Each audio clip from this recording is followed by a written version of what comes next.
everyone, welcome back to the Daily Tri. My name's Travis, and today I've got probably one of the busiest professional triathletes in the entire world, I think. This man is not only a top-level pro chasing top 50 in the PTO rankings, but he's also an endurance coach, podcast host, team principal for the Real Triathlon Squad, content creator, and all-around sports businessman.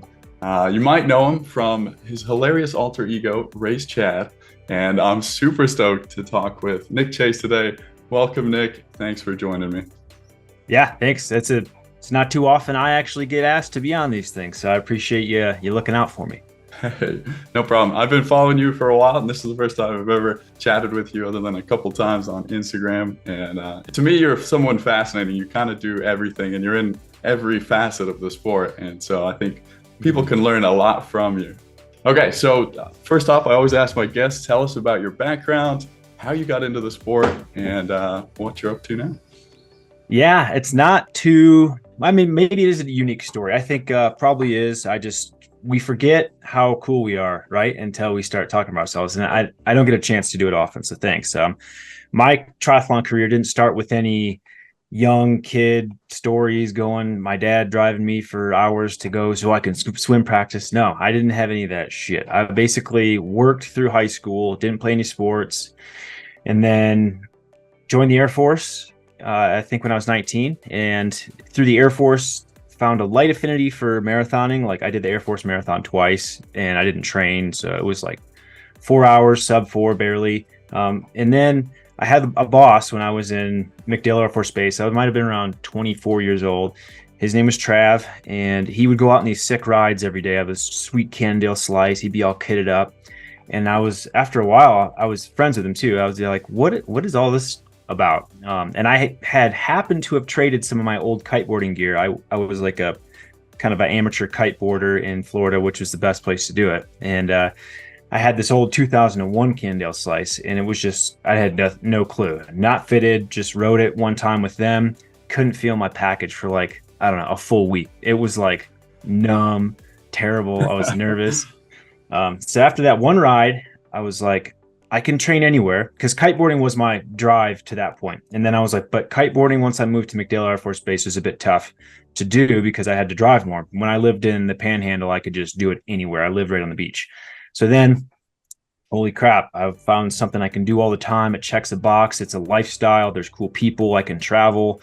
It was great. And then hired a coach straight away, spent $4,000 on a Trek speed concept straight away. And like since that day, I don't think I've ever stopped training. And this is maybe when I was 24 years old. I'm 36. So for that amount of time, I've been training for probably, 18 to 30 something hours a week with various coaches, programs, travel cycles, training regiments.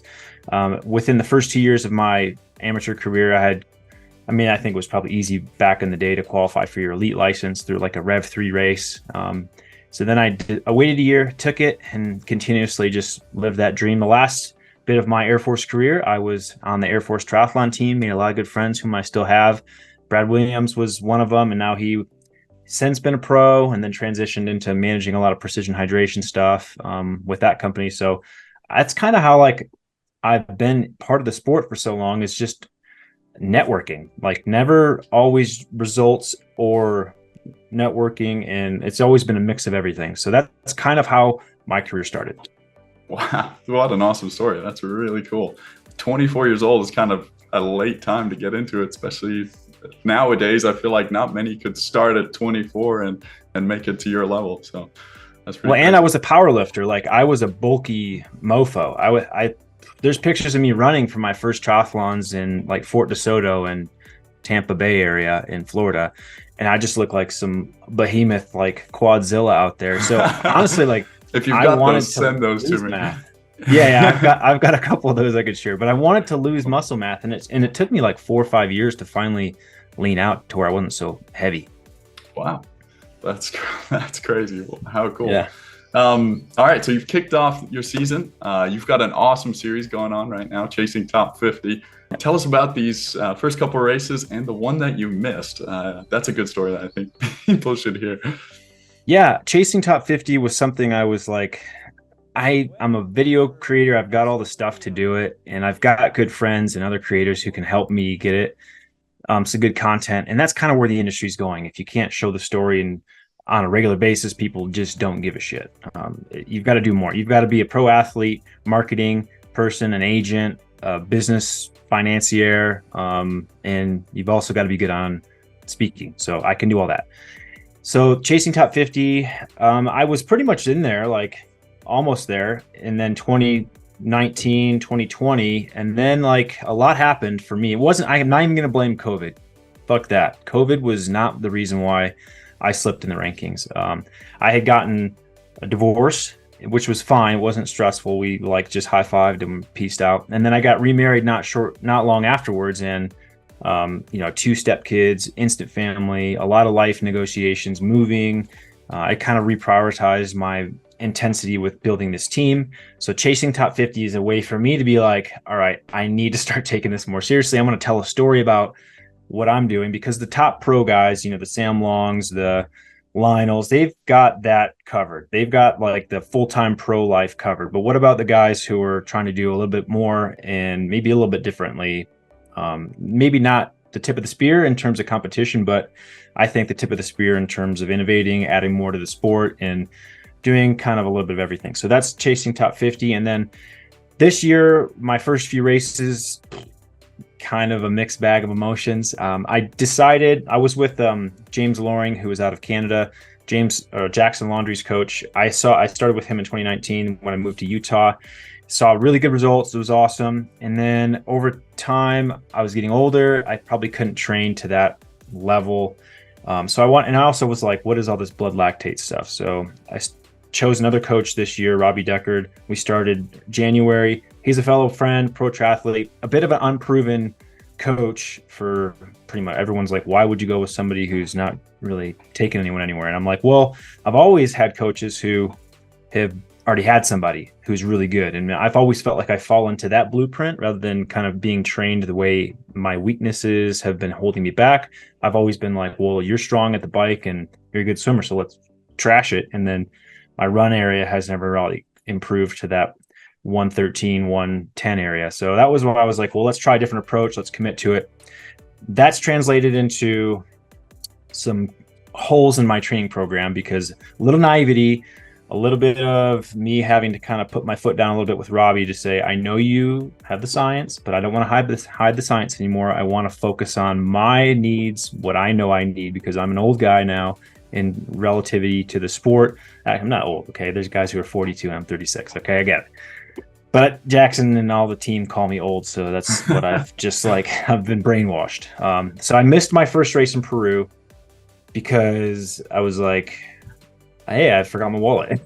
And I've got to drive from St. George to Las Vegas. It's a 90-minute drive. And it was like the last 30 minutes, I looked over at my wife and I was like, I don't have my wallet because she was going to drive back home. And then I was immediately on the phone with Delta reprogramming and getting there.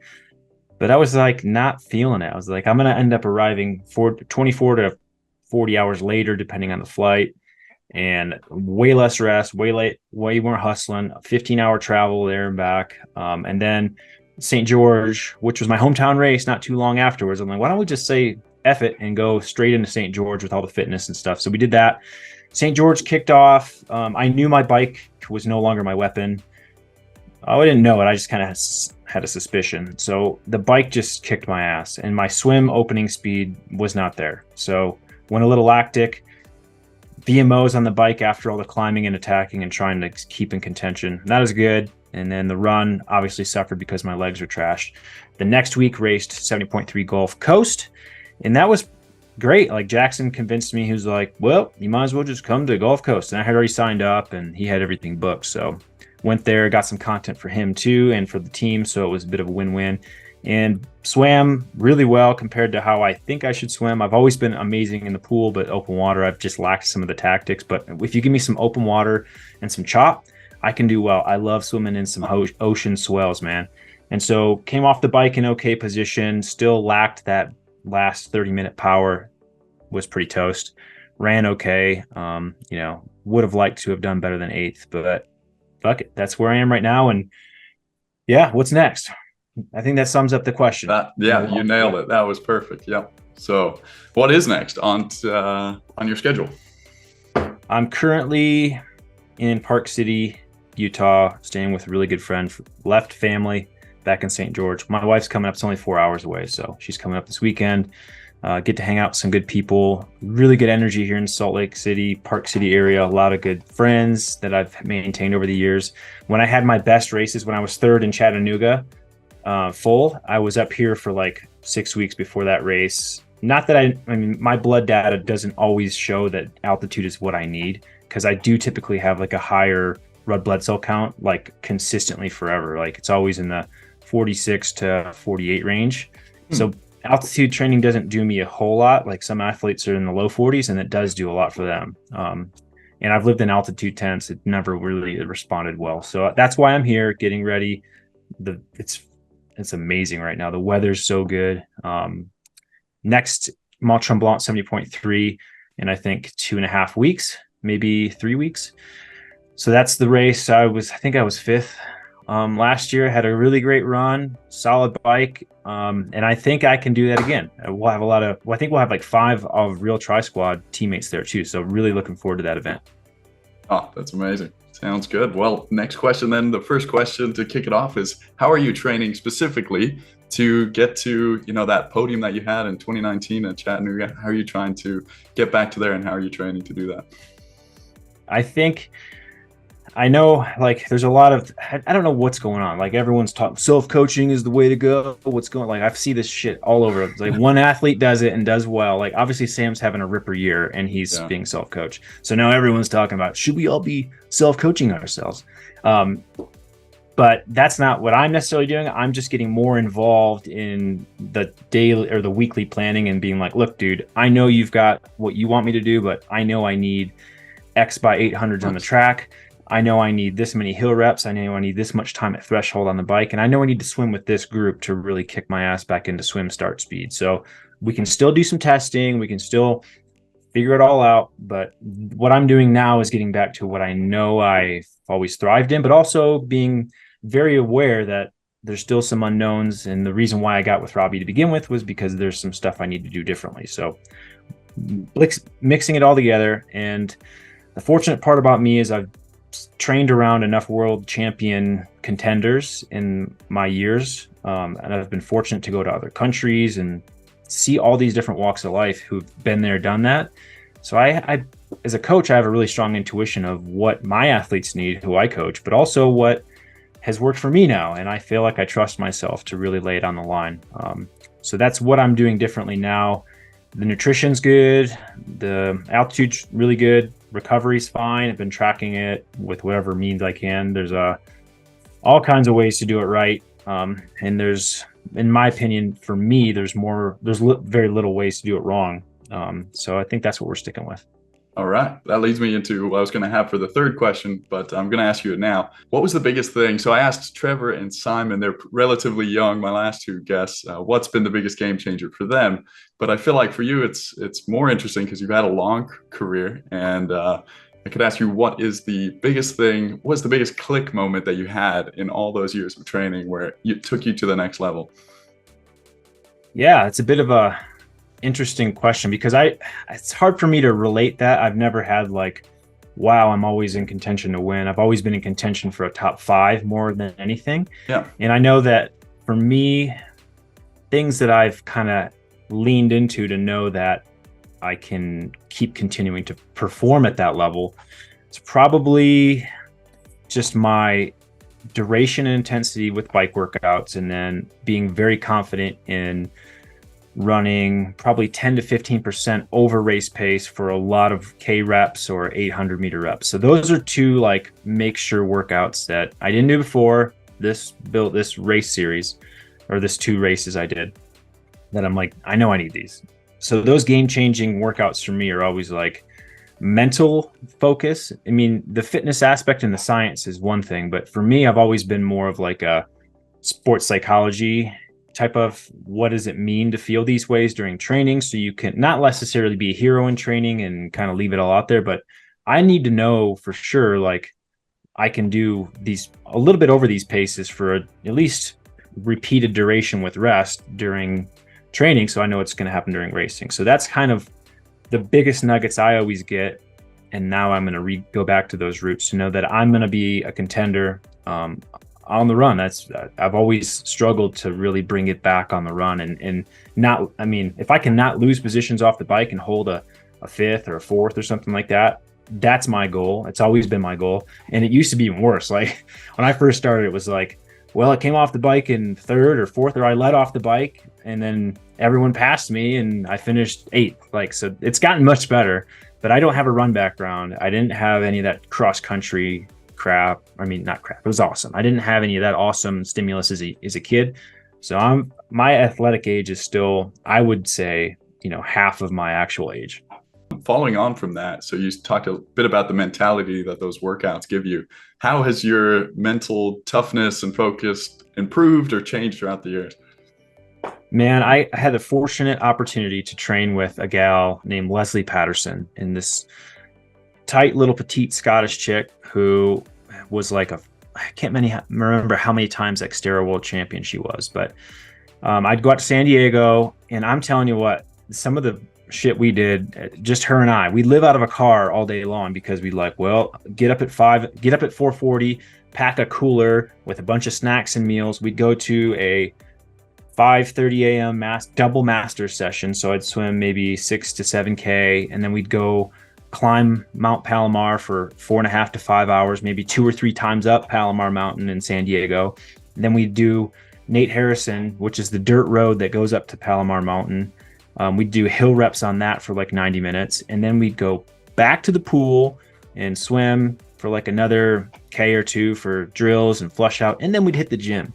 We'd get home at like 6 or 7 o'clock, dram in all the calories that we were lacking. And then we'd do a similar long, crazy day the next day. So the mental toughness aspect, the planning aspect, says I was in the military, I could always handle, I've always been very good at compartmentalizing everything. So the mental toughness aspect, I can kind of focus on what's ahead of me rather than what I have to do and then like next day. So I can just send it and not really stress too much, sleep, recover, and just know like I feel like shit, but the legs will come around. So I did that for years, maybe like 2 or 3 years, and then came on with an Austrian coach, which was mentally taxing because it was not very good, and I was always confused, and I was like, "The fuck is happening here? I don't.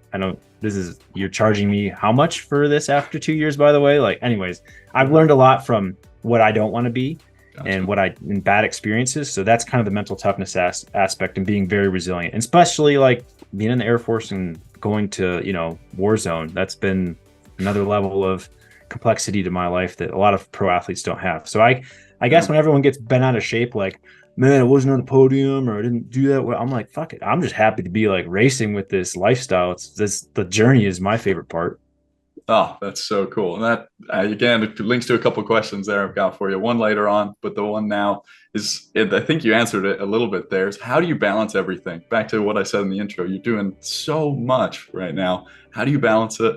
Take us a little bit through that. Maybe some specifics, like do you have routines that you have? That kind of thing. Yeah, it used to be different. I would, if you had some of my friends on here, they would be like, I don't know how Nick, like I'd be up at 4:30.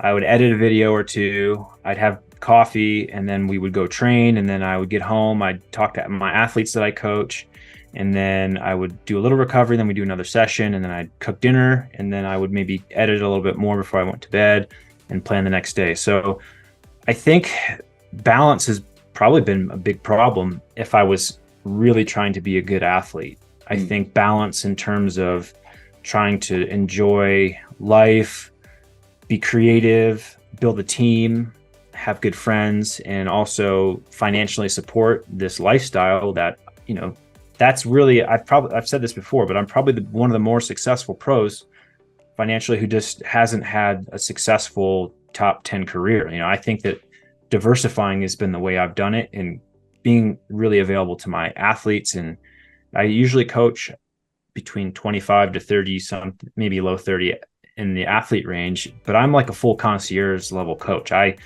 talk to everybody every week for sure through some regard, mainly texting, check in on training programs routinely.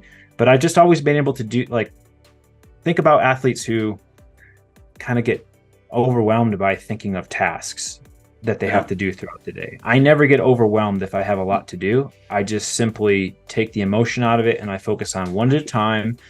And I have a rule. If I think about an athlete or something, I do it straight away, because it's usually a gut instinct or an intuition thing to where that athlete actually was like having a tough go or needed to restructure, or it just shows that I'm thinking of these athletes who I genuinely care about for their success. So that's kind of how I do it. Is I have a couple rules where I don't procrastinate. First off, I just do it. The only things I do procrastinate are probably, man, if I have like a video project that sometimes I'll wait till the last minute to do it, because that's when I feel most creative, when I'm a little bit under the gun on those things. Okay. But that's probably it. Everything else I just get done. And I'm really good at task management. I would say the military, my upbringing, my dad being in the military and a police officer, my mom being an ER nurse. Then they were divorced when I was 9. So then I always had to do things on my own. So I always was like getting shit done quickly. And I say, as a rule, like, I am the king of efficiency. I hate lines. Airport travel gives me anxiety. But again, I still just don't think about it. So I don't know if that necessarily answers it, but I think no, that's great. There's a lot going on, especially now more than ever. So the balancing act has been really tested. Oh my goodness. Okay, so you sound superhuman to be saying all that, but it makes sense with your military background and everything you've told us. Are there a couple of things you're not good at? Yeah, I'm probably not really good at waiting for others in a very pleasant way. If someone delays me for like 30 minutes, like, I'm pissed for a little while at them. But then I've learned over the years to just be very soft with my reactions. I try to never burn bridges unless I typically get along with most everyone. But I'm not really good at focusing on being really, really good at one thing. I've always been at a higher level at most things I do, but I've never really been like super fucking awesome at one thing. And I think that's probably been that one area that I've lacked in this sport. Is I've never really just been the best triathlete I could be, because I've always been like very into what else I can do. Like, am I doing everything else enough? I want to be a good influencer and send a message for the sport, and I want to represent my team, and I want to take care of athletes, and I want them to have a great time. So I kind of have been a bit of a caregiver / selfish bastard sometimes, and that balance goes out the window sometimes when I'm really tired, and then I just need to decompress. So recovery has been a big focus for me on a lot of things, with all the weird, there's ice baths, there's cryotherapy, hyperbaric oxygen therapy, massage. I mean, everything that you can do, I've tested on myself. Even those like CGMs, those continuous glucose monitors. Like, I was having exercise-induced hypoglycemia for years, like 5 years ago, before Super Sapiens and all that shit was out. And I found a diabetic company or a diabetes company who was like making CGMs, like Freestyle Libre. And I did that just on my own without any help. And it didn't teach me anything. And still, like, the athletes I have on Super Sapiens, I'm like, it's great data, but did it really teach us anything based on that you didn't already know? So there's a lot of anecdotal things I've avoided and not wasted my time on. That's crazy. I remember Jan Frodeno saying that, the one advice he would give is just to focus on one thing, all in, like, go for it. Yeah. But then the problem is, you lose out on so many of the other, things that, like you said, and that you're doing right now. So it's kind of hard. That balance is really tough. But that leads me to RTS. Tell us all about RTS. Where did that come from, and where's that going? Yeah, Real Triathlon Squad started kind of out of the Real Triathlon podcast, which we've been doing for almost 3 and some change years. Like, almost every week we'll do an episode, and we've never really put a lot of emphasis on making it the best or whatever. It's just, again, it's like, we just love interviewing, learning, and representing and having a chat. Like, during COVID, that's when it launched, because we couldn't hang out with our professional athlete friends anymore, and everybody was in different regions and never seeing each other. So it was a way for us to connect. And then I've always, as an entrepreneur, I've always been really pissed off at the triathlon industry, and still am a lot of the ways, because the professionalism of professional athletes has it's since increased in a large way, but I've always felt like we're being asked to kill ourselves daily, sacrifice so much to represent a brand or emotion that doesn't really have our best interests. And so Real Tri Squad, after a while, has kind of me, Jackson, and Garrick started the podcast, and then we were like, well, of course, let's put it this way. They were like, well, maybe we should start a team. And so I managed the whole fucking thing, and they just got the benefits of it.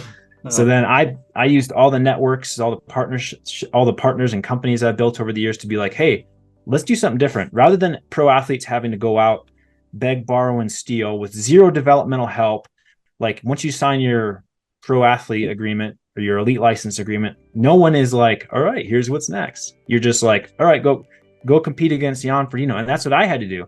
I was like, my first pro race was at Oceanside, 70.3 back in the day. And there was like 4 Olympians there. And I was like, well, I don't really know what I'm doing in this sport, but I have to grind it out and kick my ass and go into debt to make it eventually. And that was my mentality. And I just saw that as such a negative for anybody who wanted, like all the juniors, all these under 23 athletes. They don't have a chance to make it in long course unless somebody gives them a pathway. And then in the US, USAT wasn't doing anything aside from the Olympic platform or the Olympic path. So Real Tri Squad is like, let's create a group of people, a marketing outlet, social media, a podcast. Let's be really, genuine to the sport and try to fund ourselves through creating a package somebody wants to come to us and be part of, which is really started to kick off in the last couple of years, where companies are like, the results are there. You guys have a great personality, but we still don't have a large followership as a team. And that's been tough to gain because and this is another thing, I haven't had the support because we haven't been able to find. I mean, last year we had a great financial year as a team. Like the cash was flowing through the river. If like post COVID, everyone's like, we got all this post COVID money. How much you guys need? Yeah, here it is. And this year, everyone's like, we had to lay off 50 people. So sorry. This year's been tough to find investors, to find that narrative again. This has been a very trying year. And now, well, last year, 2 years ago, we had really good athletes. We had good kit looks. We had, we didn't have a YouTube channel that was doing well. We just had the podcast. And now we've hired an editor to help me gather all of our content and put good YouTube content up, which is still taking a long time to get done adequately because, again, who has the main vision? It might just be me. And now I've got a business partner named Adam Meredith who was like, dude, I see you doing this all by yourself. Like, well, how can I help? So he's heading up our athlete and development to get our newsletter out there to more people. We've got almost 1,000 people who are just following that. Our age group team has gone up to over 500 people. Pro team is 8 professionals now. I'm still looking for obviously more funding this year. We're trying to bring in more partners, and there's going to be some really big announcements with us. Triathlon kind of started in the USA, but has since been dominated by the Europeans. Same thing with mountain biking. So we want to grab our sport back. We want to develop athletes at a younger age. We want to give them a chance to earn more. So Real Tri Squad, is that right now. And we're always looking to do things better and grow. And again, we're a small unit, but I don't know. I guess from the outside, it seems like it's going pretty well, but from every day I'm like, fuck, what am I going to do? Is this actually working? But hopefully that answers that question. Yeah, absolutely does. And, next question, is that the most fulfilling part of your triathlon journey? You think the RTS right now? Yeah, it is. I think for me, I get really depressed when I don't have new partnerships or new deals or new negotiations. I really love creating new partnerships and bringing to the table what we are and what we have and how we can satiate the needs of the industry. I love that. If there's a need and I can create something to fill it and someone's super stoked on it and wants to be a part of it, that's great. But when I get a lot of no's and people are like, well, or what I've noticed lately is people just don't fucking call you back. They just, or email. Like Yeah. how shitty is it? Like you've got 3 good meetings and all of a sudden you just ghost us. Like that is the Mhm. industry right now. I'm so pissed. So I like don't even want to work with anybody Mm. in the triathlon realm. I want to work with non-endemics who are trying to like, well, triathletes have to brush their teeth and buy cars and have moving supplies and companies. So like I want to work with companies who want to take advantage of our large market and the net worth of triathletes who need stuff and maybe save them money and give them good people. So that also it's like if I can go and get into that top 50, that will be amazing. I really, really want it to happen this year. I think I've still got 5 or 6 really good races in me this year because, coming to Park City and focusing really on the fitness aspect right now and letting some of my hired hands in the team really help me out has been so helpful. Can't thank them enough. And I think we're hitting that exponential growth area where we might get a bike company coming in and being like, yeah, we want to just give you guys some real good love, or like an investment firm or an insurance agency or something that will actually help athletes within the sport too. So that's really fulfilling to have the team start to still get traction, even though it's been like the worst roller coaster. We're still on the way up right now, which is great. But I think like Tremblant, I love that race. And if I can but the end of the season, like the last 4 months, if I could smash like some 2 or 3 good races, that'd be epic. Oh, it does sound super fulfilling to make a difference in the sport. And it sounds like you could not only just leave a legacy, but also keep doing this after you're out of racing professional. Is that something you could see yourself doing forever? Well, yeah, like I've got to think about the next 15, 20 years and what I'm adding to the sport and what athletes are going to gain by RTS's, footsteps. So of course I think about that. I want to do something bigger than just be an athlete and then be forgotten. Oh, amazing. All right. We've got 4 minutes left here because I'm on the free Zoom on a cheapo.